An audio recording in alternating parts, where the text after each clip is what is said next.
আজি মই এটা ফাৰ্ষ্ট টাইম মই এটা অসমীয়া গান গাইছোঁ শ্ৰদ্ধেয় লেট ঋষিৰাজ শৰ্মাৰ কম্প'জিশ্যন।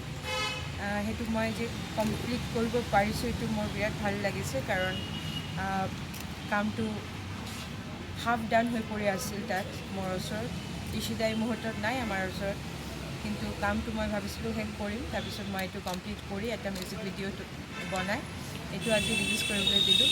সেইকাৰণে মোৰ পাৰ্চনেলি ঋষিদাৰ লগত বহুত দিনৰ সম্পৰ্ক, এবং মই ইমান ইম'শ্যনেল হৈ পৰিছোঁ যেতিয়া মই শুনিছোঁ ঋষিদাৰ নাই।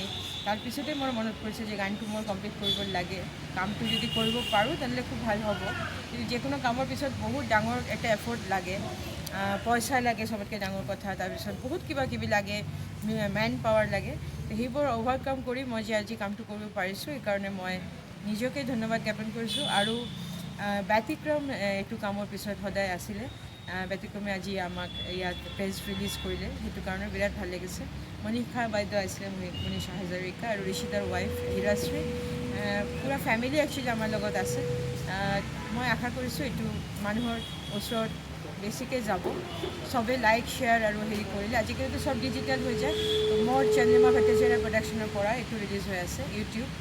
তো আপোনালোকে চবে ছাপোৰ্ট কৰিব, লাইক শ্বেয়াৰ কৰিব, তেনেহ'লে কামটো আৰু আগত পায়। Thank U.